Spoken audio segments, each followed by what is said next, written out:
भावे सहस्रनाम्ने पुरुषाय शाश्वते सहस्रकोटियुगधारिणे नमः। नमः कमलनाभाय नमस्ते जलशायिने नमस्ते केशवानंद वासुदेव नमस्ते। वासनात् वासुदेवस्य वासितं भुवनात्रयम् सर्वभूतो निवासोऽसि वासुदेवो नमस्तुते। शङ्करं शङ्कराचार्यं केशवं बादरायणं सूत्रभाष्यकृतो वन्दे भगवन्तो पुनः पुनः। ईश्वरो गुरुरात्मेति मूर्तिभेदविभागिने व्योमवद्व्याप्तदेहाय दक्षिणामूर्तये नमः। शान्ति शान्ति शान्ति।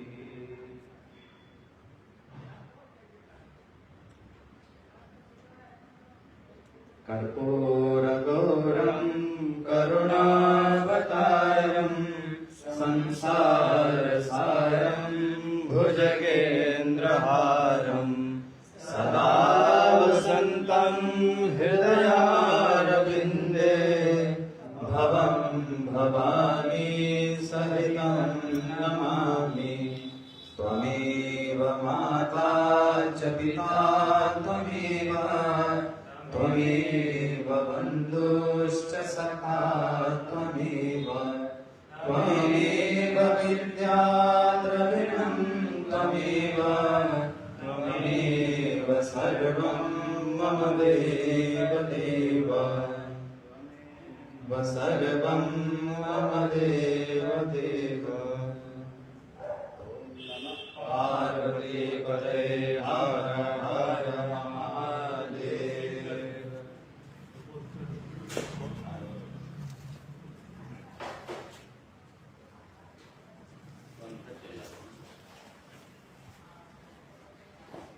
महादेव महादेव।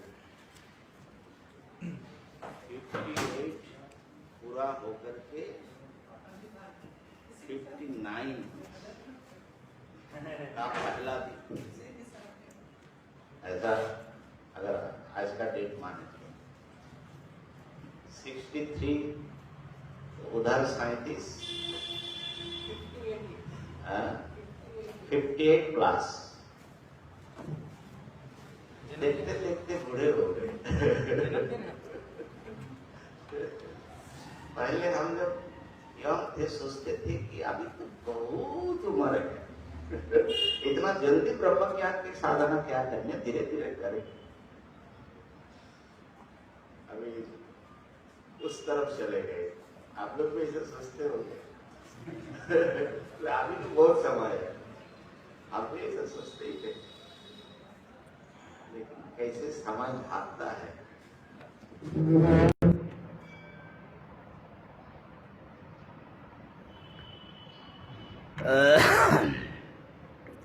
हरिओम। दीपक देखना, एक तो वो बाथरूम में ना 2-3 गामछा में भिगाया है, उसको ऊपर फैला देना। हो गया। और यहाँ कुछ रोटी सब्जी और क्या लाया है उसको ऊपर, या अभी यहाँ रहने दास तो ये लोग भोजन करेंगे। हाँ ठीक है। हरिओम हरिओम हरिओम।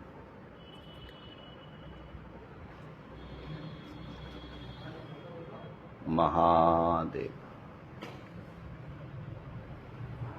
हम लोगों का 303 तक हुआ ना, 304 से चलेगा। हरिओम।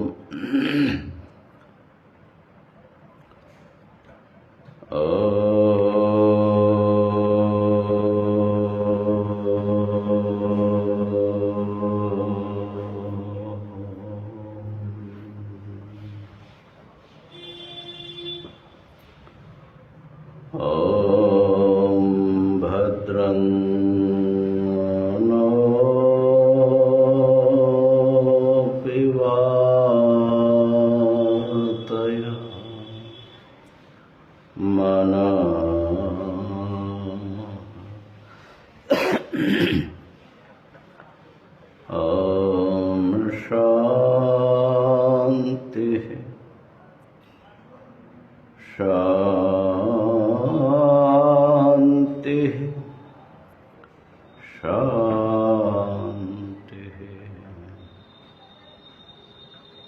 शङ्करं शङ्कराचार्यं केशवं बादरायणं सूत्रभाष्यकृतौ वन्दे भगवन्तौ पुनः पुनः। ईश्वरो गुरुरात्मेति मूर्तिभेदविभागिने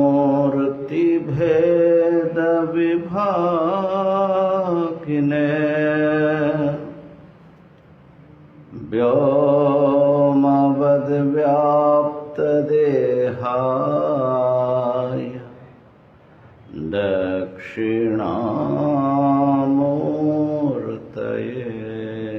नमः। ॐ शान्तिः शान्तिः शान्तिः।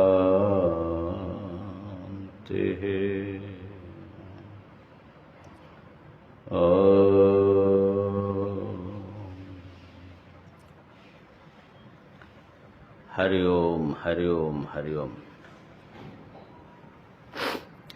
विवेक चूड़ामणि का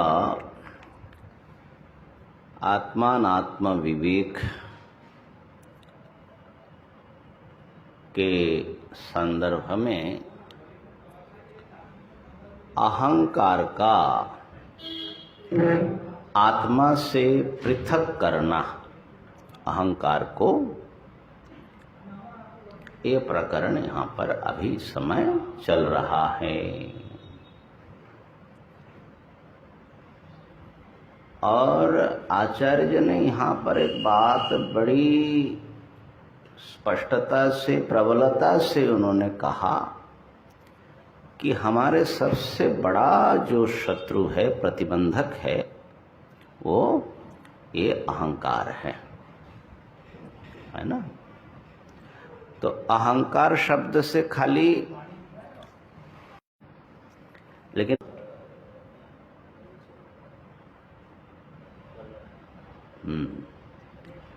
304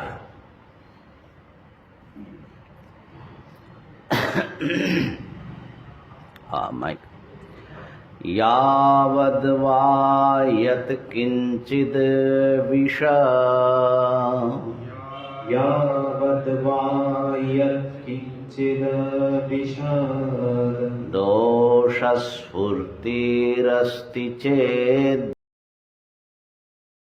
देहे, दोषस्फूर्तिरस्ति चेत् देहे। यावद्वा यत् किंचिद् विषदोष, यावद्वा यत्किञ्चिद् विषदोष स्फूर्तिरस्ति चेत् देहे, स्फूर्तिरस्ति चेत् देहे। कथमारोग्याय भवेत्, कथमारोग्याय भवेत् तद्वदहन्तापि योगिनो मुक्तैः। अन्तापि योगिनो मुक्तैः। इसका यावद्वा यत्किञ्चिद् विषदोष स्फूर्तिरस्ति चेत् देहे कथमारोग्याय भवेत् वदहन्तापि योगिनो मुक्तैः। अंतिम जो पंक्ति है उसमें अगर ऐसा छेद करे तो शायद ठीक लगेगा। कथमारोग्याय भवेत् तद्वद् अहन्तापि योगिनो मुक्त्यै। बोलो कथमारोग्याय भवेद्वद तद्वद तद्वद हाँ, अहंतापि। अहंतापि योगिनो मुक्तये। हाँ, इसका छंद थोड़ा अलग है। तो यहाँ कह रहे हैं अगर शरीर में कोई विष प्रवेश किया है और विष का प्रभाव दिखाई पड़ रहा है, इसका मतलब है कि आप स्वस्थ नहीं है। ऐसे ही जब तक अहंता है तब तक आप मुक्त नहीं है। ये जो है मुख्य भाव है। शब्द जरा देख लीजिए। यावत वा, यावत माने जब तक, यत किंचित थोड़ा सा भी, विषदोषा स्फूर्ति ही, विष रूप जो दोष हैं उसका प्रकाश, स्फूर्ति माने उसका प्रभाव, जहर अपना असर दिखा रहे अभी भी। अस्ति चेत देहे, इस स्थूल शरीर में यदि ऐसा कुछ विष दोष की स्फूर्ति दिख रहा है, इसका मतलब आप रोग से मुक्त, जहर से मुक्त नहीं हुए। ठीक है ना? ऐसे ही अस्ति चेत देह कथम आरोग्याय भवेत्, क्या वो जो है आरोग्य प्राप्त कर सकता है? जब तक वो है तब तक उसको रोग मुक्त नहीं माना जाएगा। तद्वत, वैसा ही अहंता अपि, ये जो अहंता है महाराज, ये सबसे बड़ा जहर है। योगिनः मुक्तै अहंतापि अस्ति चेत, तो मुक्तै न भवति। यदि आप में अहम परिच्छिन्न आत्मबोध अभी भी विद्यमान है तो आप मुक्त नहीं हैं।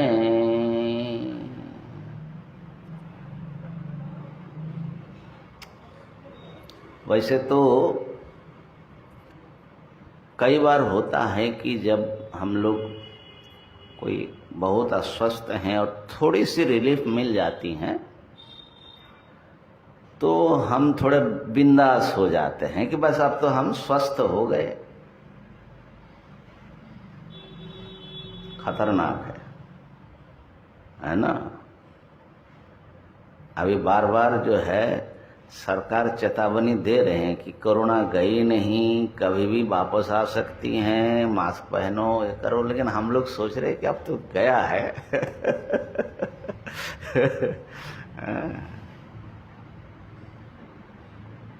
ये कहा भी जाता है कि विष, अग्नि, ऋण और शत्रु का शेष नहीं रखना चाहिए। थोड़ा सा रहेगा तो धीरे धीरे धीरे धीरे अपना प्रभाव जमा जमा करके वो बहुत बड़ा हो जाएगा। अग्नि की एक चिंगारी भी आपके नजर से ओझल रह गई और आपने समझा कि बुझ गया, आप चले गए, तो वो चिंगारी जो है सुलगते सुलगते कितना बड़ा आग बन जाएगा। रोग का भी यही स्थिति है। और ऋण भी ऐसा होता है, बोलते हैं ऋण का अगर आपने किसी का चुकाया नहीं, 10, 20, 50 साल बाद देखा जाएगा कि आपका पूरा जो है सारी संपत्ति उसके लिए देना पड़ रहा है। और शत्रु का भी ऐसा ही माना जाता है। ये माने शत्रु की ये सब बातें जो है राजा की दृष्टि से बताया जाता है, पंचतंत्र की बात है।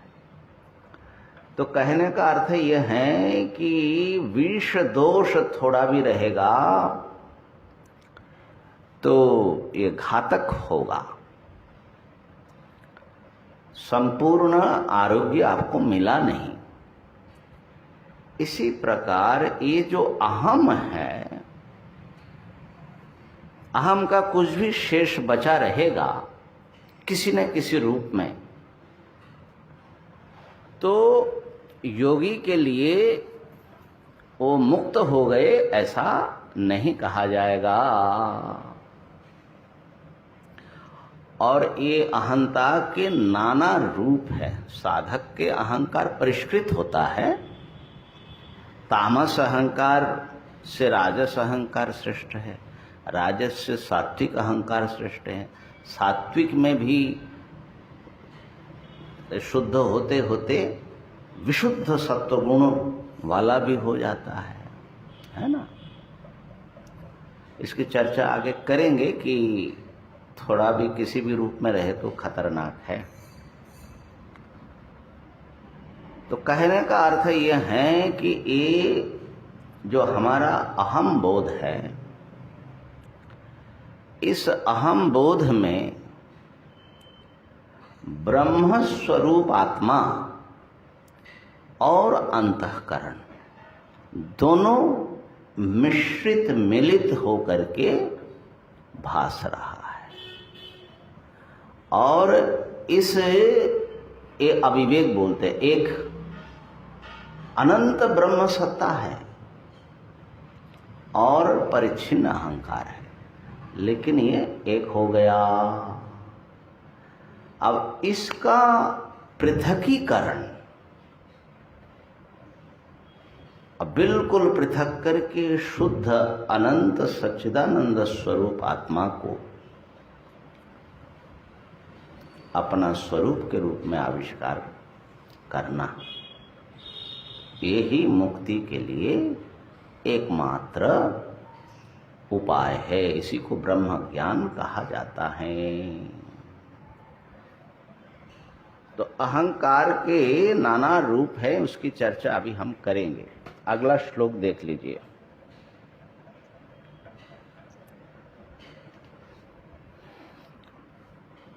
अहमोऽत्यंत निवृत्त्या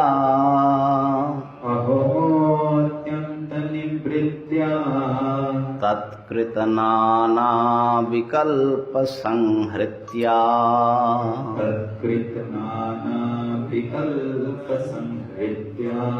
प्रत्यक तत्व विवेकादयमहम् प्रत्यक तत्व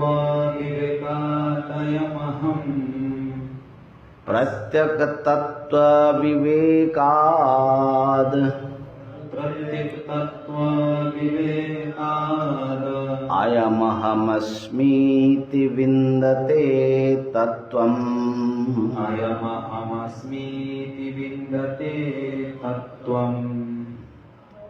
अहमात्यन्तनिवृत्त्या तत्कृत नाना विकल्प संहृत्या प्रत्येक तत्व विवेकात् अयमहमस्मीति विन्दते तत्त्वम्।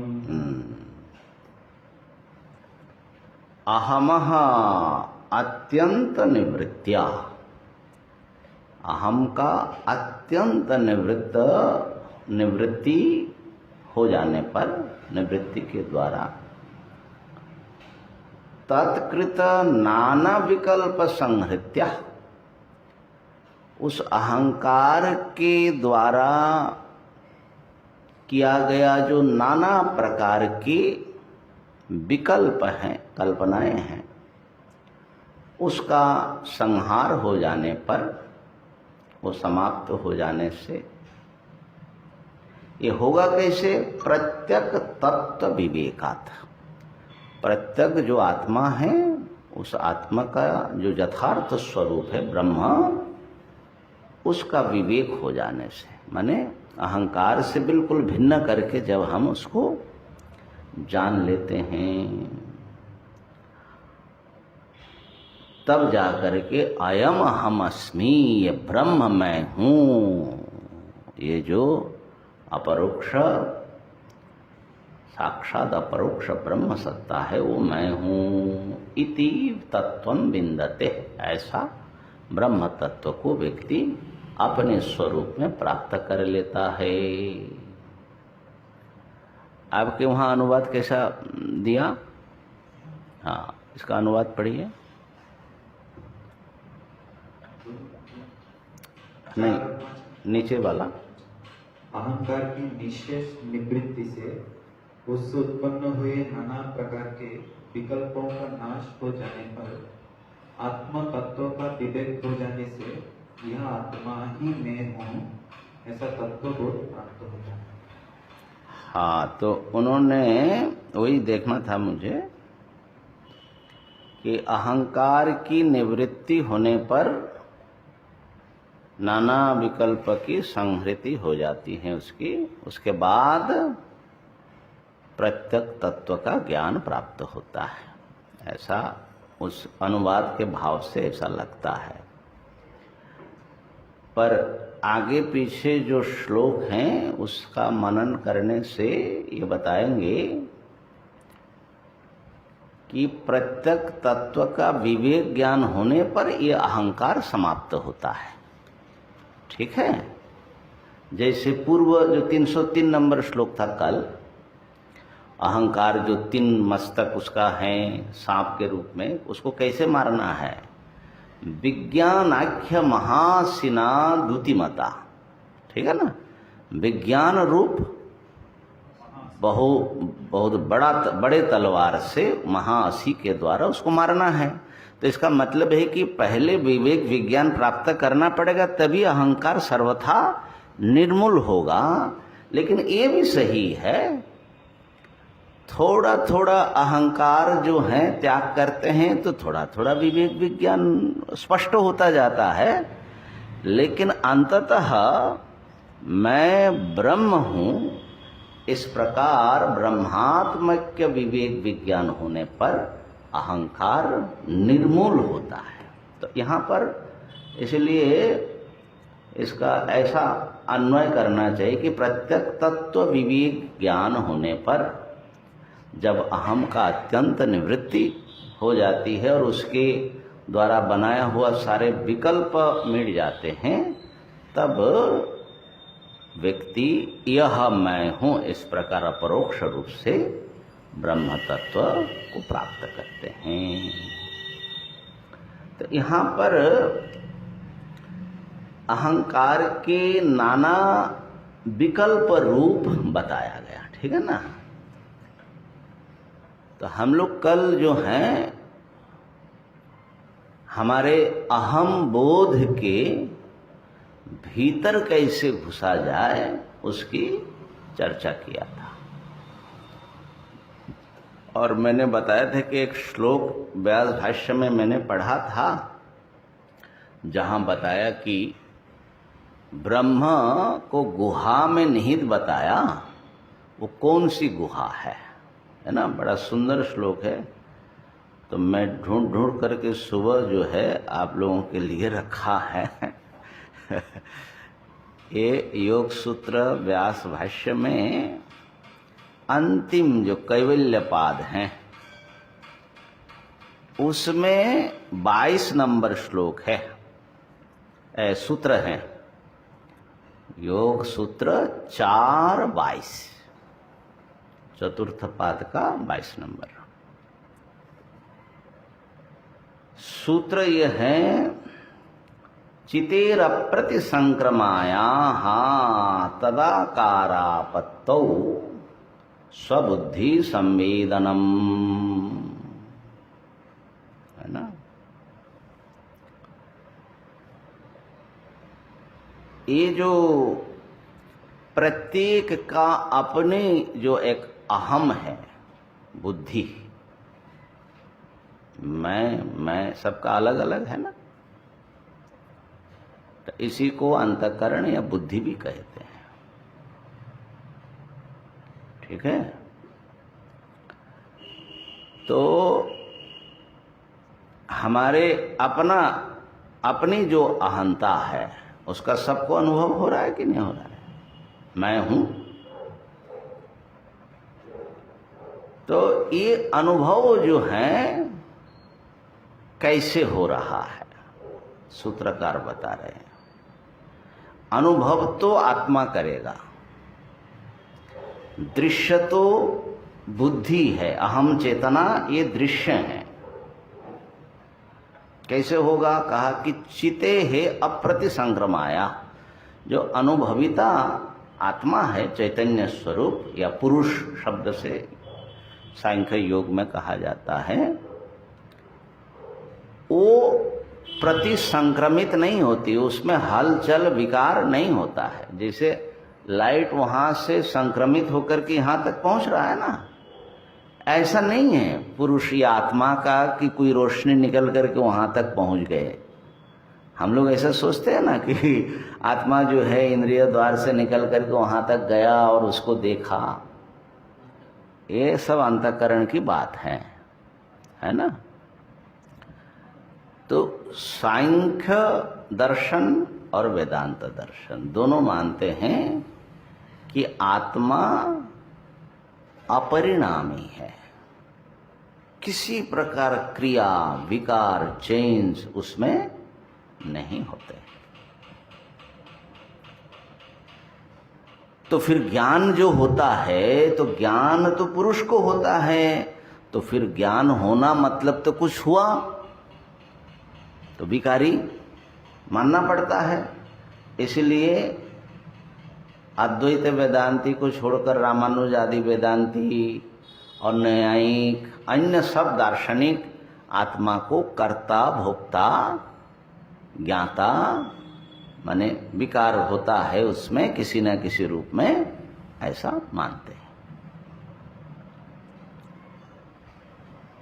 तो जिनका विकार होता है उनके लिए समस्या दूसरी है, फिर आत्मा नाशवान हो जाएगा। भाई जिसका कुछ खरोंच आ सकता है तो कभी पूरा उखड़ भी सकता है, नष्ट हो सकता है, उनके लिए समस्या ये है। हम लोगों के लिए समस्या ये है कि जिसमें कुछ पर किसी भी प्रकार का खरोंच नहीं आता, वो जानेगा कैसे? जानना तो एक विकार है, जानना जो है एक क्रिया है ना। जब आप कहते हो कि हम पुस्तकम जानामि, तो कुछ तो करते हो ना। ये समस्या अपने में है। निर्विकार मानेंगे तो वो न जान सकता है न कर सकता है, कुछ नहीं, जानना भी एक विकार हो जाएगा। तो उसकी समाधान अद्वैत वेदांती को भी देना पड़ता है और सांख्य वाले जो सांख्य योग दोनों को देना पड़ता है कि आत्मा चिते है, माने चैतन्य अप्रतिसंक्रम है, उसमें किसी प्रकार प्रति फिर भी क्या होता है कि तदाकारापत्तो, चैतन्य की सन्निधि में जो पढ़ने से स्वबुद्धि संवेदनम, जो ये मेरी जो चेतना है, इस प्रकार जो मुझे अपना अहम करके अनुभव हो रहा है, ये संवेदन इसमें होता है। तो कहने का अर्थ यह है कि चैतन्य अप्रतिसंक्रमित होने पर भी, अपरिणामी निर्विकार होने पर भी उसकी छाया जो है बुद्धि को चेतन सा बना देती है। तो बुद्धि भी एक प्रकार के, ये अहम भी इसलिए हम लोगों को चेतन मालूम पड़ता है, बल्कि अहम चेतन मालूम पड़ता है इसलिए शरीर भी चेतन मालूम पड़ता है ना। तो चेतना जो है शरीर तक आ रहा है अहंकार के द्वारा। तो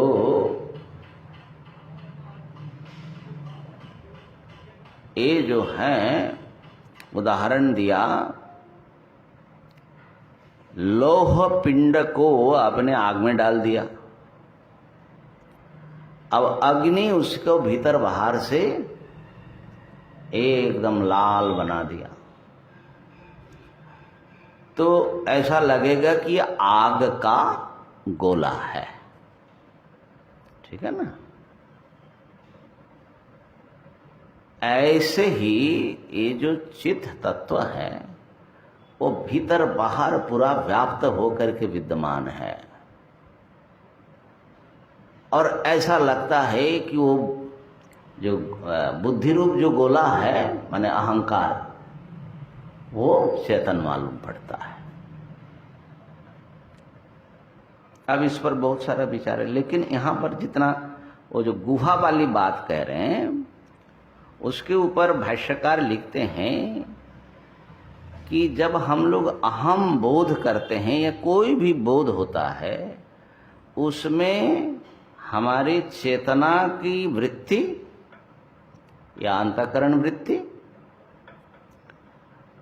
वो भी चेतन जैसा बना हुआ है, और साथ में असली चेतन, ये दोनों अविशिष्ट होकर माने एक रूप में वहां पर प्रतीत होता है। चैतन्य स्वरूप आत्मा स्वप्रकाश होने से सदा अनुभव रूप है, और बुद्धि वृत्ति जो है उसकी छायापत्ति से वो भी चेतन जैसा है, ठीक है।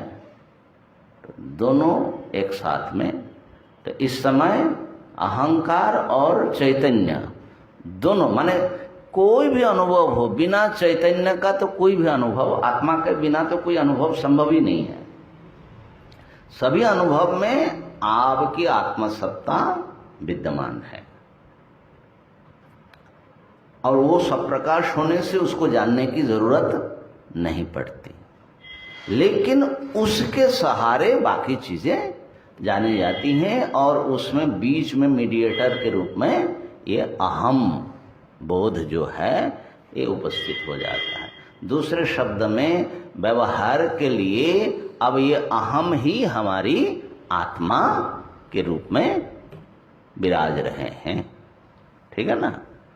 तो आपको असली आत्मा को खोजना हो तो कहाँ खोजोगे, कौन से गुफा में?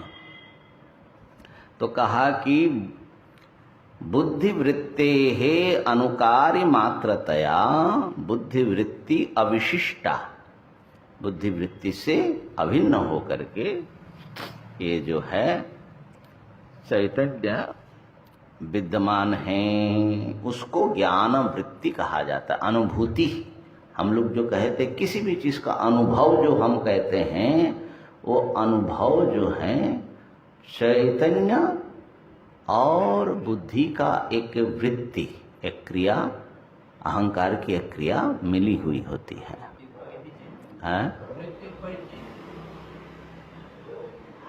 वृत्ति विशिष्ट मान लो, अभी तो अविशिष्ट, क्योंकि उपहित तो थोड़ा विवेक से होगा। विशेषण, उपाधि, उपलक्षण, तीन चीज है। यही हमारा अंतःकरण सामान्य स्थिति में, मैं सुखी हूं, मैं दुखी हूं, तो अंतःकरण हमारा अपना स्वरूप, सुख दुख अपना स्वरूप मालूम पड़ रहा है। इसका मतलब अंतःकरण विशिष्ट इस समय है, ठीक है। और जो विवेकी साधक हैं, सुख दुख ये सब विकार, अहम सुखी अहम दुखी ये सब विकार हैं, उसके भीतर जो है सदा विद्यमान एक सत्ता है, निर्विकार साक्षी। इस रूप से जानते हैं तो सुख दुख विकार उसको भी दिखाई पड़ रहा है, लेकिन वो उससे थोड़ा अलग सा हो गया, इसलिए कहा जाता है अंतःकरण उपहित। तो उस समय उसका नाम साक्षी होता है। लेकिन फिर भी अंतःकरण से संबंध तो है, क्योंकि सुख दुख इत्यादि का प्रकाशक के रूप में और एक अंतःकरण से जुड़ा हुआ है। अब यह अंतःकरण जब उसके प्रकाश से बिल्कुल गायब सा हो जाएगा, तो एक प्रकार से व्यक्ति व्यक्ति नहीं रहेगा, अंतकरण उपलक्षित आत्मा कही जाएगी, उपाधि वहां पर दिखेगा नहीं। तो उस समय जो है वो अनंत ब्रह्म के साथ एक होगा, अंतकरण उपलक्षित चैतन्य। वही असल में तम पद का मुख्य अर्थ है, वही ब्रह्म रूप में। हाँ, कौवा बैठा हुआ है घर में, ठीक है ना, तो कौवा बैठा होने पर भी कौवे को आपने देवदत्त के घर के स्वरूप नहीं समझा, ठीक है ना। तो आपकी बुद्धि जो है कौवा बैठा होने पर भी देवदत्त का घर गृह पदार्थ जो है उसको छोड़ करके समझा। अब कौवा उड़ गया, बैठे होने पर भी उसके संबंध को आप एक प्रकार से गायब करके आपने जो समझा वो उपहित है। लेकिन काक बिल्कुल आपकी बुद्धि से निकल गई, केवल शुद्ध देवदत्त के घर आपकी बुद्धि में है, तो उस समय काक जो है उपलक्षित हो गया, ठीक है ना। काको उपलक्षित माने वेदांत परिभाषा देखे ना। हाँ, तो अविद्यमानत्वे सति इतर व्यावर्तकत्वम उपलक्षणम, है ना। ठीक, तो यहाँ पर श्लोक सुनाने के लिए इतनी बातें कहना पड़ रहा है क्योंकि ये विचार तो गंभीर हैं। तो श्लोक बता रहे हैं, तथा च उक्तम न पातालम न च विवरं गिरीणां नैवान्धकारं कुक्षयो नोदधीनं गुहायस्यां निहितं ब्रह्म शाश्वतं बुद्धिवृत्तिमविशिष्टां कवयो वेदयन्ते। कहा कि गुहा, जिस गुहा में शाश्वत ब्रह्म छुपे हुए हैं, इसलिए ब्रह्म को गुह्य कहा जाता है, गुहा में रहने वाला। वो कौन सी गुहा में रहते हैं? ब्रह्म। न पातालम, पाताल नहीं समझना, न च विवरं गिरीणाम, पर्वतों का जो विवर है, खोह है, छेद, उसको नहीं समझना गुहा। हम लोग तो उसी को समझते हैं, है ना, गिरी गुहा। नैवांधकारम, अंधकार करने से ब्रह्म मिल जाएगा ये भी नहीं समझना, अंधकार भी गुहा नहीं है।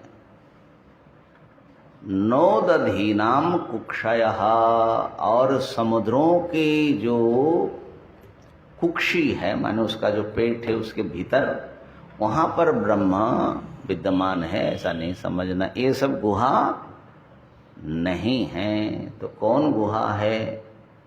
बुद्धि वृत्तिम, आपकी जो अनुभूति है, आपके जो अहम की जो वृत्ति है, अहम का जो रूप है, अहम बोध है, ऐसा ले लो, अहम बोध। अविशिष्टाम,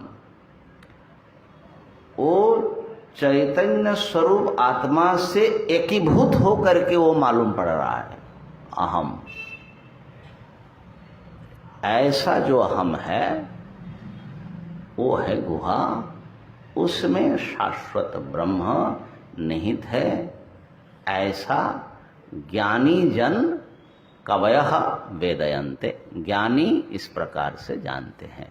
अज्ञानी तो पहाड़ पर्वतों के गुहा को ही गुहा समझते हैं, लेकिन ज्ञानी जो है अपने इस अहम को गुहा के रूप में अनुभव करते हैं, जानते हैं, और इसके भीतर ब्रह्म को खोजते हैं।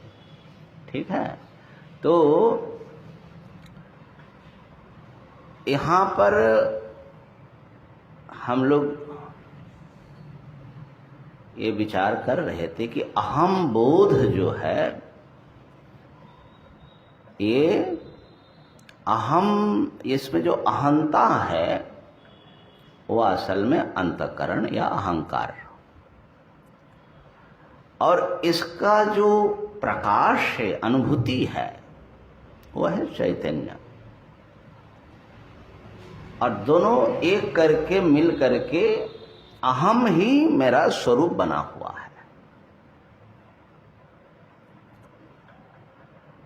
अब ये अहम जो है भिन्न भिन्न मनस्थिति में उसके भिन्न भिन्न रूप होते हैं, और साधना के भी विभिन्न दशा में वो भिन्न भिन्न रूप लेते हैं, क्योंकि क्रमशः सात्विक होता जाता है। अगर साधना वो ठीक से कर रहे हैं तो उसके रूप बदलना ही चाहिए। तो हम लोगों ने एक तो ये देखा कि जो सामान्य अहंकार का रूप है इस समय, वो अहंकार एक विशेष रूप इस समय लिया हुआ है। चाहे सुखी हो, दुखी हो, जिज्ञासु हो, उत्साही हो, निराश हो, नाना रूप में आप अपने को देख लीजिए कि इस समय आप अपने को कैसा महसूस कर रहे हैं।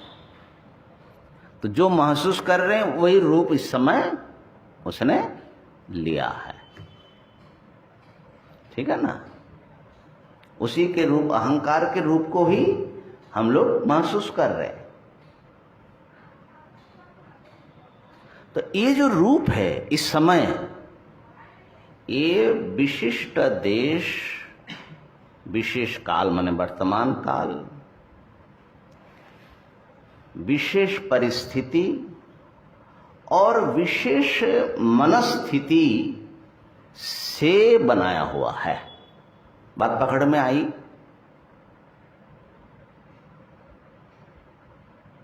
परिस्थिति से मनस्थिति भी प्रभावित होती है। तो जब जैसी परिस्थिति बाहर बदलती है तो हमारा मन का भी स्थिति बदल जाती है, माने अहंकार का रूप भिन्न भिन्न होता है। तो ये जो रूप है, ये इन्हीं रूपों में हम लोग ज्यादा लिपटे रहते हैं और इसी को अपना स्वरूप मान करके जीते हैं। लोग जीते ही हैं। लेकिन जब आप आत्मानुसंधान की ओर प्रवृत्त होते हैं और ये जो अहम है, जो अहम ये सारा संसार को जान रहा है, इसका रहस्य क्या है, ये असल में क्या चीज है, इस पर जब आप अपने चेतना को, ध्यान को केंद्रित करते हैं तो फिर धीरे धीरे धीरे धीरे आप उसके गहरे में जाने लगते हैं। और जैसे जैसे आप अंतर्मुख होते हैं ऐसे वैसे इसके चेहरे बदलेगा। अब ये अहंकार जो है कितने चेहरे लेते हैं, इसका भी योग सूत्र में और उसके टीकाओं में इसका वर्णन है। तो मैं समझता हूं कि थोड़ा सा वहां से भी सुना दूं तो आपको एक जो है, जो लोग अनुसंधान करना चाहते हैं उसके लिए और साधना करना चाहते हैं उसके लिए थोड़े एक संकेत मिल जाएगा। तो प्रथम जो पाद हैं इसका नाम है समाधि पाद। तो समाधि पाद में ये बात आई कि समाधि जो होती है, समापत्ति भी बोलते हैं उसको। समाधि क्या है जानते हैं ना? क्या है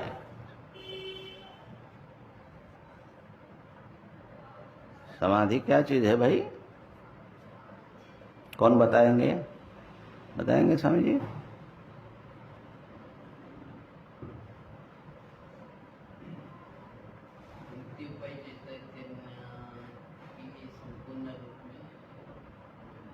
अच्छा,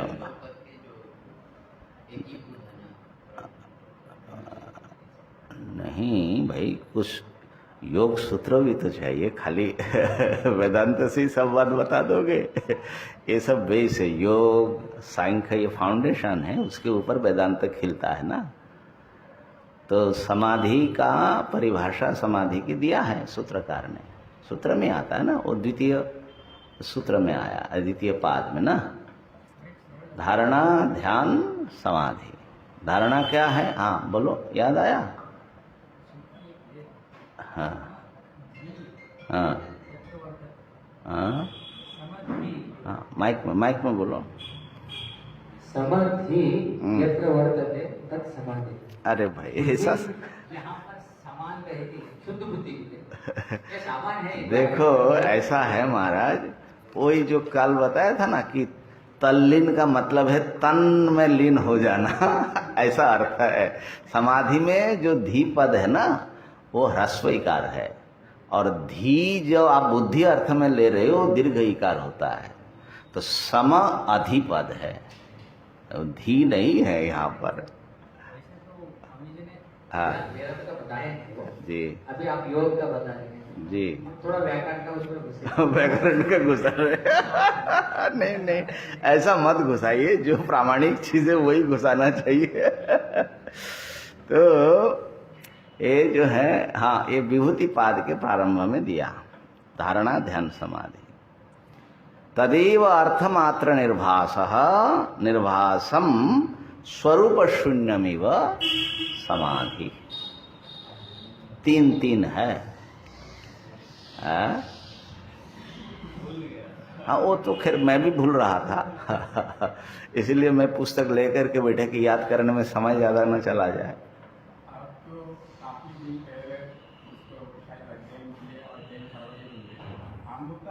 अरे भाई फिर भी आप लोग भूल जाएंगे तो बोले हम विद्यार्थी हैं, अब हम भूल जाएंगे बोले गुरु जी भूल गए तो जो है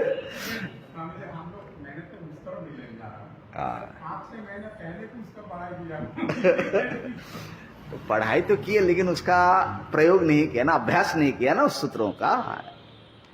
तो ये कह रहे हैं कि किसी एक ध्येय विषय में जो आपका ध्यान का एक ऑब्जेक्ट हो, चाहे वो बाहरी हो भीतरी हो,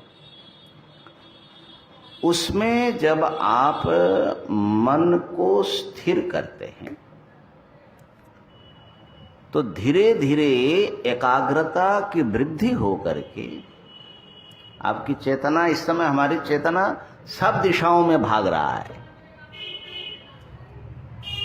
उसको समेट करके जब ध्येय में एक तान हो जाता है, एक तान, एक धारा चलती है,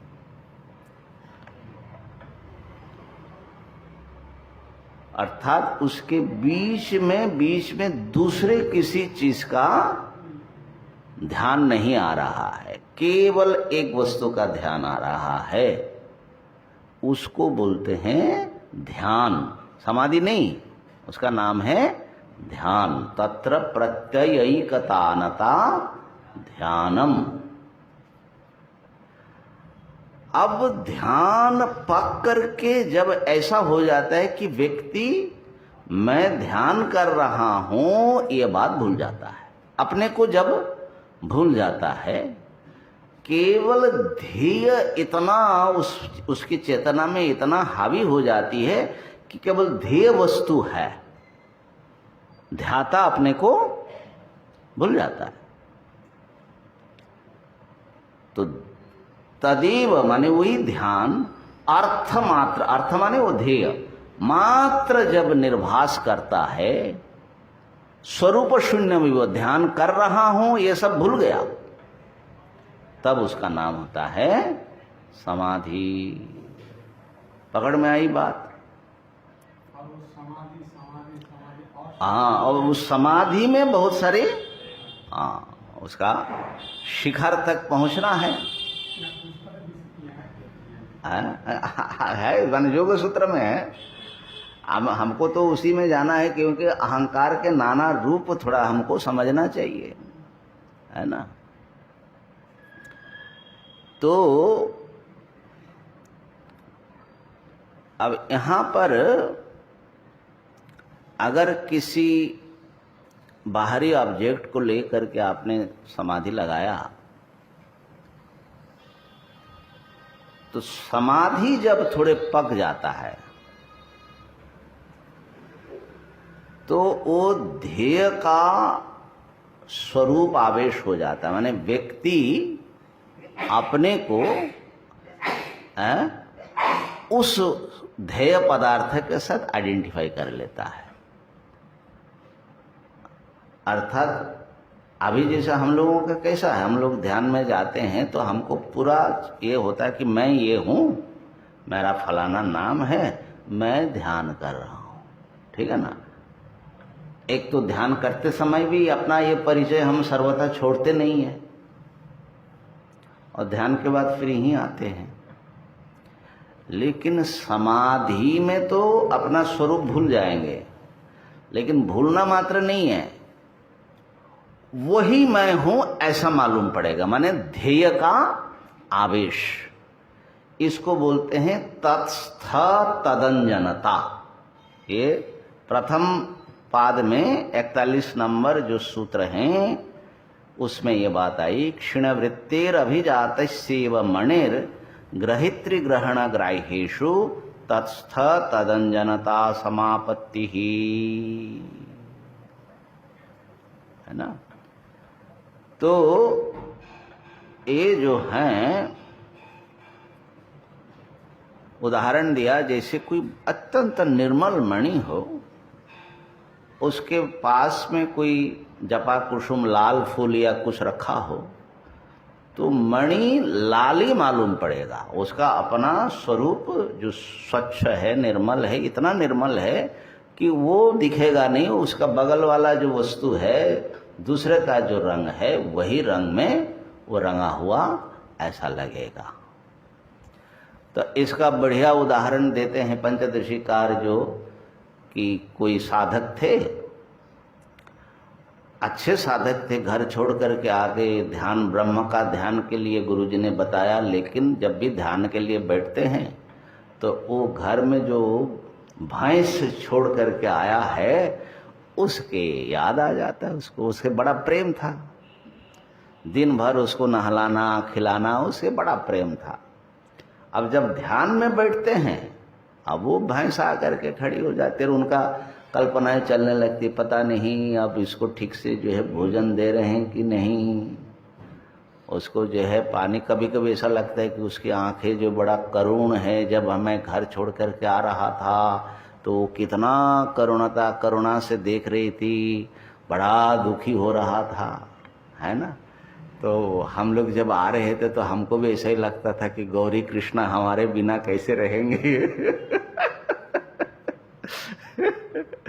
तो अब व्यक्ति ऐसा ऐसा सोचता है, अब फिर कोशिश करते हैं कि वहां से मन हटा करके वो ब्रह्म में लगाए। बहुत परेशान हुए। एक दिन गुरुजी के पास जाकर के कहा, गुरुजी ध्यान लग नहीं रहा, क्या समस्या है? बोले ये है। बोला अच्छा ठीक है, तुम्हारा जो है बड़ी आसक्ति या आग्रह उसमें है, तो एक काम करो, उसका चिंतन करने में, भैंस का चिंतन करने में तुम्हारा मन लगता है? बोले हाँ गुरुजी। बोले ठीक है, तुम एक काम करो, कुछ दिन जो है उस भैंस का ही चिंतन करो। अब गुरुजी भी बड़े खतरनाक थे, ऐसा लगता है।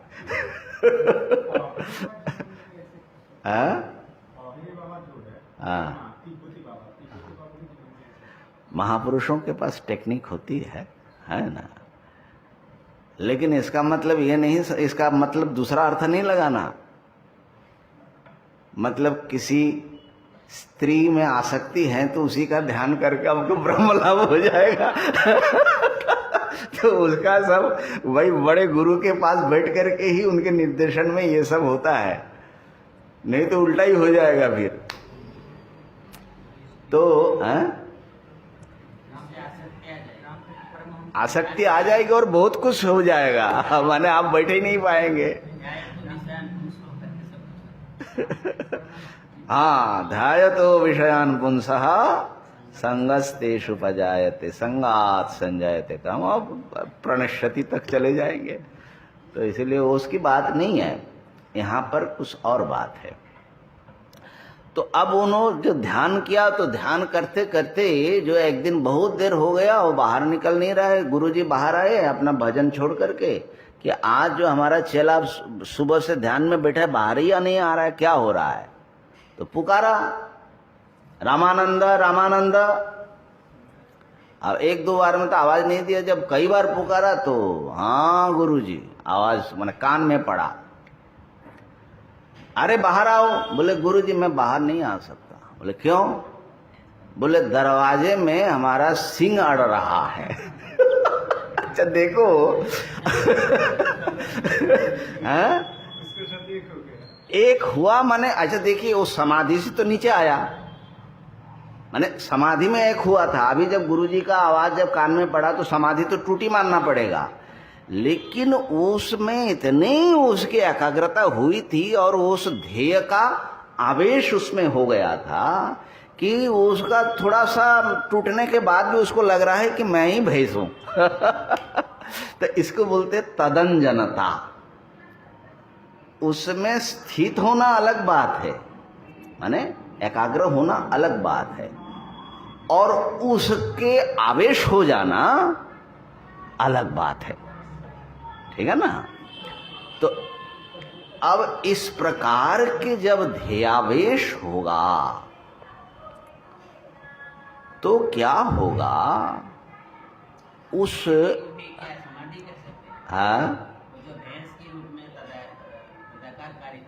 हाँ, वो समाधि से थोड़ा नीचे आया, लेकिन ध्येयावेश है अभी भी। हाँ, जिस समय वो समाधि है, किसी भी ऑब्जेक्ट को लेकर के, वो अच्छा है बुरा है वो एक अलग प्रश्न है, ठीक है। किसी भी ध्येय आपने ध्यान लगाया किसी भी वस्तु पर, और ध्यान लगाते लगाते आपने अपना ये जो एक स्वरूप मैं ऐसा हूं, इसको आपने छोड़ करके वो स्वरूप ग्रहण कर लिया, तो वो जो है समाधि मानी जाएगी। ठीक है। इसीलिए जो आगम आदि ग्रंथों में माना जाता है, जो साधक जप करता है, मंत्र का जप करता है, तो उसका मंत्रमय देह हो जाता है। अब पहले जब हम पढ़ते थे तो बड़ा अजीब लगता था, ये हड्डी मांस ये सब का है शरीर और ये मैं हूं, तो एक मंत्रमय देह हमारा कैसे हो जाएगा भाई? अब थोड़ा थोड़ा समझ में आता है, क्योंकि वो ओंकार हो या कोई और मंत्र हो, जब करते करते करते करते उस मंत्र के साथ इतना उसका तादात्म्य हो जाता है, तो वो शब्द रूप माने दिव्य शब्द स्वरूप यही मैं हूं, इसमें उसको अहम बुद्धि नहीं होती है। यानी कितना उत्कृष्ट चीज है, समझ लीजिए। इसे अगर अर्थ भी उसके साथ में है, थोड़ा तो अर्थ होता ही है कि भगवान का नाम है, अर्थ भी उसके अर्थ के साथ एक होना और बात है। हम कह रहे मंत्र के साथ ही एक हो जा रहा है। अब भाई भैंस के साथ एक हो सकते तो मंत्र के साथ क्यों नहीं एक हो सकते? समझे ना? इसलिए ओंकारमय देह हो जाता है, योगियों का ऐसा वर्णन आता है, प्रणवमय देह। अच्छा, अब उतने में स्वरूप स्थिति नहीं हुआ, लेकिन वो तो भैंस स्थिति हुआ। अब यहां पर जो है गुरुजी फिर जो है माने आए सामने, अब बता रहे हैं कि भाई ये जो, अब उसको बाहर लाया, कहा कि अच्छा बताओ कि ये जो भैंस है ये है सत? कहा कि हाँ गुरुजी सत। और चित चेतन है? कहा कि हाँ। और वो जो है सुखरूप है? आनंद होता है? कहा कि हाँ। तो भैंस जो है ये असल में नाम रूप है। भैंस उपाधि, नाम रूप उपाधि में सच्चिदानंद बैठा है। अब तुम नाम रूप को छोड़ करके वहां जो सच्चिदानंद सत्ता है उसमें मनोनिवेश करो। तो भैंस स्थिति होने से मुक्ति नहीं मिल जाएगी, उसमें से उसको आगे बढ़ाना पड़ेगा। माने उनके भीतर से उन्होंने रास्ता निकाल दिया, समझे ना। अब फिर जब धीरे धीरे उसका नाम रूप, अब जितनी एकाग्रता होगी उतना ही नाम रूप जो है प्रभाव कम होता जाएगा। तो सच्चिदानंद ब्रह्म में टिक गए। और फिर बताया कि भाई ये सच्चिदानंद सब में वही एक अखंड है और वो तुम हो। तो उसमें हाँ, उनके लिए देखा कि अन्य सारे उपाय उसके लिए फेल हो रहा है, क्योंकि इतना प्रतिबंधक बैठा था ना। तो उस प्रतिबंधक के माध्यम से उन्होंने डोर निकाल दिया। तो हम ये कह रहे थे कि तत्स्थ तदंजनता समझाने के लिए कहानी बताया। अब इसमें इन्होंने समाधि का जो भूमि है उसके लिए 3 विभाग किया। ग्रहित्री ग्रहण ग्राह्येषु। सबसे पहले ग्राह्य विषय जो ऑब्जेक्ट है इंद्रियों के द्वारा आपको जो दिखता है उसमें समाधि लगाना है, ठीक है। अच्छा, समाधि लगाने के साथ में क्या होता है, जैसा जैसा वो ध्येय वस्तु का आवेश होता है और आपका मन चंचलता का परिहार करके एकाग्र होने लगता है, तो धीरे धीरे उस ध्येय की स्फूर्ति बढ़ती जाती है। और जो है उसके जो स्वरूप में जो कुछ छुपी हुई चीज भी है वो भी प्रकट होने लगता है। बात पकड़ में आ रही है? जैसे मान लीजिए कि ये चीज आप लोग देख रहे हैं, है ना, ये जो देख रहे हैं, लेकिन बहुत कुछ आपने देखा नहीं, देखते हुए भी इसमें इतनी सब चीजें हैं और इतनी छोटी छोटी इसमें विशेषताएं हैं, ये एक बार देखने से ये सब नजरअंदाज हो जाता है, थोड़ा सा मोटा मोटा मालूम पड़ता है।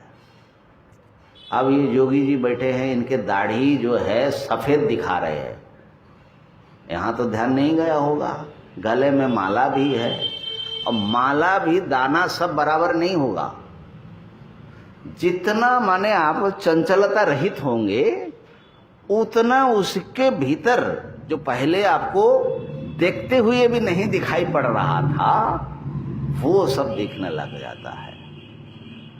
तो ध्येय वस्तु का विशेष स्फूर्ति हो जाती है। माने ध्यानी व्यक्ति वो सब चीजें देख लेते हैं जो सामान्य व्यक्ति को नहीं दिखता। ये तो विशेष विशेष ज्ञान तो उसी में से आता है। एक वैज्ञानिक, अब जैसे आपने कहा कि वो त्वचा में जो सेंसर लगी हैं, तो वो कितना एकाग्र होकर के उसको ढूंढा होगा तो वो चीज दिखाई पड़ गई उनको। लगा तो हमारे सबके शरीर में लगा है ना। तो एकाग्रता का अपना एक प्रभाव होता है। जितना निर्मल और एकाग्र होंगे उतना ही उस वस्तु के विषय में आपका ज्ञान बढ़ता जाएगा। इसको बोलते हैं ध्येय साक्षात्कार, ठीक है। तो ऐसा ग्राह्य वस्तु में होगा, उसका भी कई रूप बताएंगे।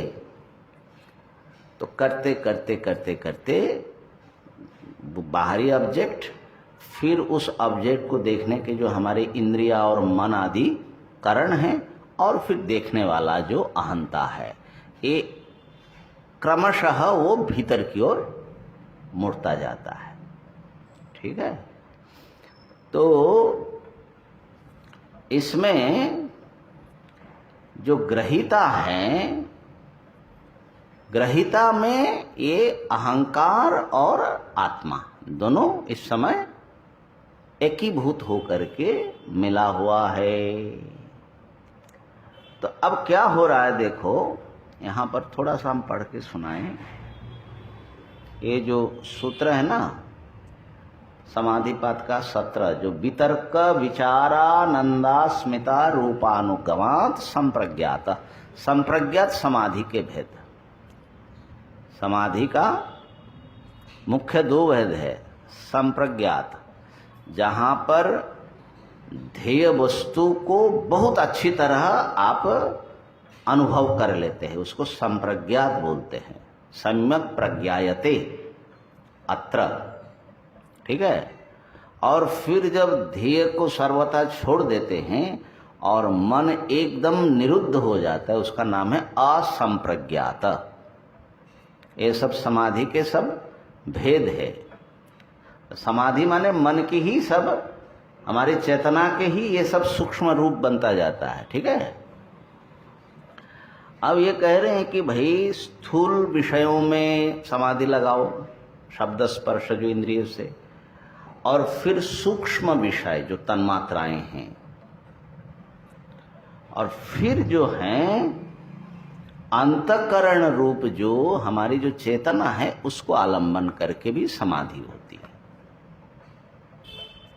अब देखिए कितना कठिन चीज है, मैंने समझ में नहीं आता पहले पहले जब पढ़ना शुरू की ये सब क्या बता रहे हैं, क्योंकि मन इतना बहिर्मुख होता है, विवेक नहीं। अब पुस्तक देख रहे हैं तो पुस्तक को ही देखेंगे, नहीं बोलते जो पुस्तक को जो देख रहे हैं इस देखने को देखो। बात जटिल हो गई कि नहीं हो गई? ध्यान में आई बात? बहुत जटिल है ना। हाँ, तो इसीलिए पहले पुस्तक देखना सरल है। पुस्तक में समाधि लगाओ, फिर पुस्तक में समाधि, ये जो समाधि या ज्ञान अनुभूति, पुस्तक की अनुभूति, उस अनुभूति में समाधि लगाओ। पुस्तक जो है धीरे धीरे डाइल्यूट हो जाएगा, पुस्तक अनुभूति उस पर। जैसे मान लीजिए हम जब पुस्तक को देखते हैं तो ध्यान से जब पढ़ते तो हम अपने को थोड़ा सा भूल जाते हैं कि नहीं जाते? भूल जाते हैं। और जब अपने और देखते हैं तो बाहर के विषयों को भूल जाते हैं, माने कम होता है प्रभाव ना। तो ऐसे ही मन का फोकस कहाँ है? ग्राह्य में हो सकता है, ग्रहिता में हो सकता है, और बीच में जो ग्रहण, इसको जो जान रहे हैं उसमें हो सकते हैं। तो कहा कि अंतःकरण में जब आप समाधि लगाएंगे तो उसके भी जो है क्या होगा, ये सविचार निर्विचार सब हो करके अब कह रहे हैं, जहां से हम पढ़ना चाह रहे हैं, क्योंकि इसमें विषय लंबा चौड़ा है, संक्षेप करना है। यदा तु रजस्तमो लेशानुविद्धम अंतःकरण सत्वम भाव्यते तदा गुणभावात् चितिशक्तेः सुख प्रकाशमयस्य सत्वस्य भाव्यमानस्य उद्रेकात् सानन्दः समाधिर्भवति। जब आप अपने ही अहम बोध में समाधि लगा रहे हैं, और इस समय जो है, चूंकि आप पहले कुछ समाधि लगा करके आए हुए हैं, तो कुछ रज तमगुण आपका परिष्कार हो गया। तो अब जैसे कहा कि हृदय चित्त संबित, हृदय में, हृदय पुंडरीक में जब अपना अनुभव का केंद्र जो है ना अहम, उसमें जब आप मनोनिवेश करते हैं तो अहम अनुभूति बड़ा स्पष्ट होने लगता है ना। कल बताया था ना कि जैसे दीप की प्रभा के समान। तो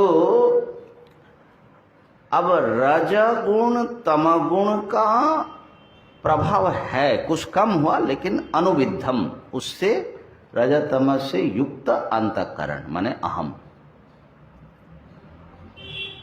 इसको जब आप इस अंतःकरण रूप सत्ता की जब आप ध्यान लगाते हैं और समाधि लगाते हैं, तब क्या होता है, वहां पर अहम जो है वो प्रभावी रहता है और अहम को दिखाने वाला जो चैतन्य है वो दबा रहता है। गुण भावात चिति शक्ति है, जो चिति है, चैतन्य है, वो गौण होता है और अंतःकरण जो है वो मुख्य होता है। ठीक है। अब अंतःकरण जो है वो सत्वगुण का बना हुआ होता है और सत्वगुण जो है सुख रूप होता है और प्रकाश रूप होता है। तो सुख प्रकाशमयस्य सत्वस्य, तो अंतःकरण जो है सुख और प्रकाश माने अनुभव रूप है, ज्ञान रूप है। वो जो है एक भले विकारी हो लेकिन उसमें चैतन्य का आभास तो बहुत स्पष्ट है। तो वो हावी होने से बड़ा आनंद का अनुभव होने लगता है, उसको बोलते सानंद समाधि। माने शुद्ध आत्मानुभूति के बिना ही आपको बहुत आनंद की अनुभूति होती है। इसलिए जब योगी ऐसा आनंद प्राप्त करता है तो वह आनंद किसी विषय से आया हुआ नहीं है, तो कितना वो जो है इंडिपेंडेंट हो जाता है, कितने जो है जगत के विषयों से आनंद पाने की जो उसकी वासना है वो कितना कम हो जाएगा। तो बार बार वो क्या करेगा, वो उसी में समाधि लगा करके सुख में डूबा रहने का प्रयत्न करेगा। और भाई जब भीतर आपके आनंद का स्रोत खोल जाएगा तो आपका शरीर, मन, चेहरा, हाव भाव माने उसका बड़ा प्रभाव पड़ता है पूरे जीवन में। ये तो खाली काल्पनिक चीज की बात नहीं हो रही है, अभी तो हम लोग कल्पना कर रहे हैं, लेकिन जिसको अनुभव हो रहा है उसकी बात हो रही है। तो सानंद समाधिर्भवति, वो आनंद रूप में अवस्थान करता है। ठीक है। अब तस्मिन्नेव समाधो ये बद्ध धृतयः, उसी समाधि में जिसने उसी में वो टिक गया, उससे जो सूक्ष्मतर वस्तु हैं उसकी ओर उसका ध्यान नहीं गया। जाना मुश्किल है, क्यों? इतना आनंद की अनुभूति होती है तो समझता है कि तो ब्रह्मानंद ही हमको मिल गया। मांडुक्य कारिका में समाधि के विघ्न के रूप में आनंद को एक विघ्न बताया, 4 विघ्न बताया, लय, विक्षेप, कषाय और आनंद। अब हम सोच रहे हैं कि भाई आनंद विघ्न, आनंद पाने के लिए तो हम लोग जा रहे, अब बोले कि आनंद विघ्न।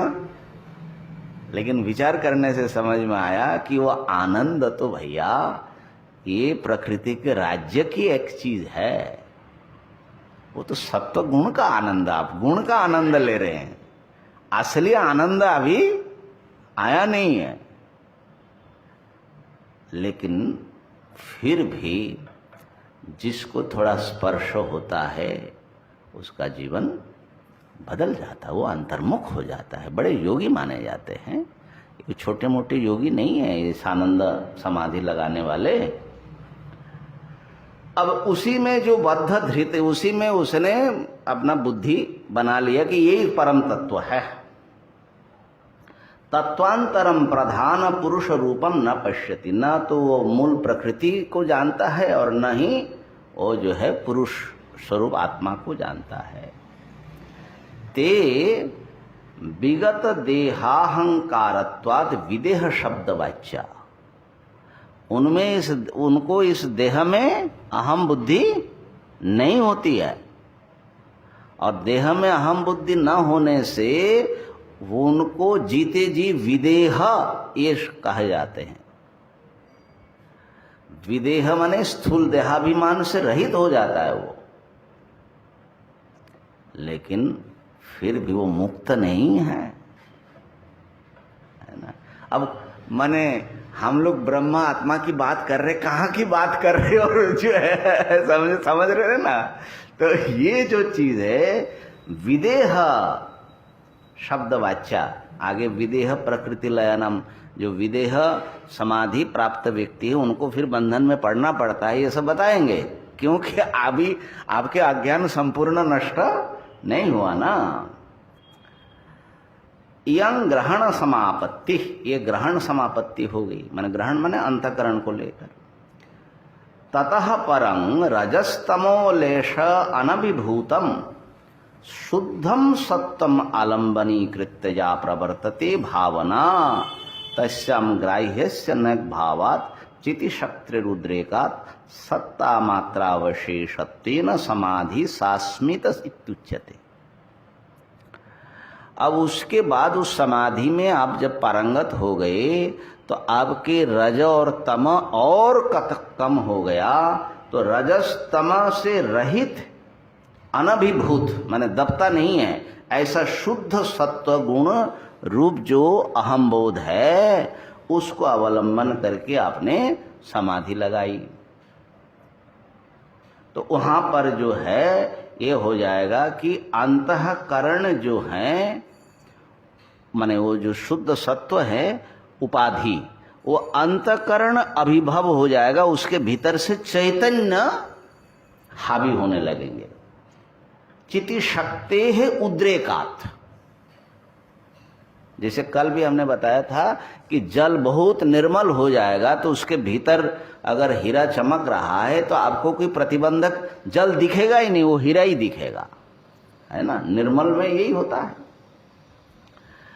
तो चिति शक्ति उद्रेकात, तो उस समय जो है बस मैं हूं, माने हूं, मैं भी उसको नहीं कहते, अस्मि सत्ता मात्रा वशेषत्वेन, वो जो है एक हूं के रूप में वो अपने को अनुभव करते हैं। ऐसा जो समाधि है उसको सास्मित समाधि बोलते हैं। ये सब अहम को लेकर के ही हो रहा है।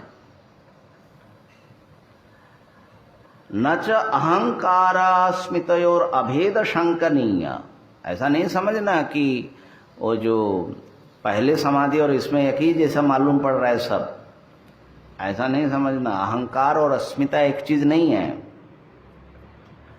यत्र अंतकरणम अहमिति उल्लेखन विषयान वेदयते सोहंकारः, जहां अंतकरण अहम ऐसा उल्लेख करते हुए किसी विषय के रूप को ग्रहण करता है। जैसे मैंने कहा कि तात्कालिक जो हमारा एक अहम इस समय का जो परिणाम है उसमें वो हावी है, उसमें ना मैं ऐसा हूं, ऐसा अनुभव कर रहा हूं, तो वो तो अहंकार हो जाएगा। और यत्र अंतर्मुखतया, माने अहंकार जो होता है उस समय हमारी चेतना जो है देख रही है विषय की ओर, ठीक है, विषय की ओर देखते हुए अपने को देख रहा है। और ये अस्मिता समाधि होगा जब विषयों की ओर विमुख माने पृष्ठ दिखा करके वो बिल्कुल अपनी ओर उसका गति हो जाएगी। तो इसको बोलते हैं प्रतिलोम परिणाम। अनुलोम और प्रतिलोम में क्या होता है, अनुलोम बोलते हैं जिसे प्रकृति से इसे पृथ्वी तक जो परिणाम होता है। लोम माने होता है केश, बाल, ठीक है।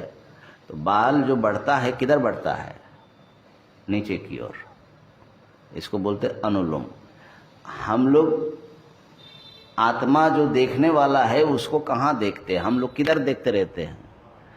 तो आत्मा अस्मिता में आकर के अहंकार के भीतर से घुस करके इंद्रिय और प्राण के भीतर से शरीर होकर के बाहर अब ये बाहर की ओर, ये जो है नदी की स्वाभाविक गति है, चेतना नदी जो है बाहर की ओर, ये बोलते हैं अनुलोम। अब विषय को छोड़ा, देह में आया, देह को छोड़ा, इंद्रिय प्राण, अब उल्टा बह रहा है, उल्टी दिशा में जाने की कोशिश कर रहे हैं। अब ऐसा करते करते अंतिम चैतन्य तत्व तक जाना है, तो इस गति को क्या बोलेंगे? प्रतिलोम।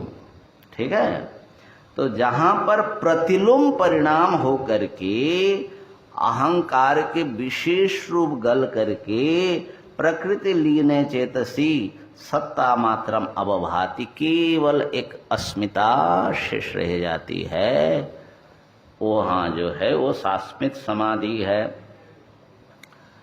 अब उसमें भी स्वच्छता का भेद होगा।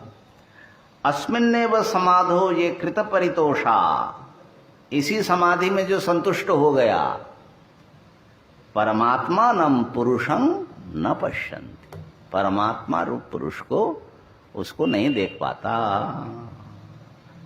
तो ये भी प्रकृति लय माना जाएगा।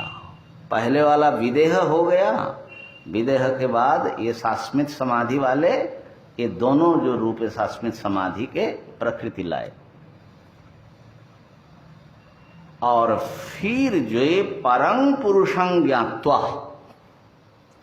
अब उसमें जो अपरिणामी चित सत्ता है उसका विवेक करके जो उसमें समाधि लगाते हैं, वो विवेक ख्याति उसको होती है। तब जा करके वो जो है आत्मा के विविक्त अनुभूति, माने अंतकरण अहंकार के सारे सीमाओं को पार करके वो शुद्ध आत्मा को प्राप्त करता है। तो इस प्रकार से ये जो अहंकार हैं उसके बहुत सारे रूप भेद सामने आता है। कल भी कुछ, कल जो है सप्तमी है, अमावस्या है, और परसों प्रतिपदा है। तो कल ये जो प्रसंग थोड़ा सा उठा था उसको कल उपसंहार कर देंगे। आज यहीं पूर्ण करता हूँ। ओम पूर्णमदः पूर्णमिदं पूर्णात् पूर्णमुदच्यते पूर्णस्य पूर्णमादाय पूर्णमेवावशिष्यते। ओम शांति शांति शांति। शंकरं शंकराचार्यं केशवं बादरायणं सूत्रभाष्य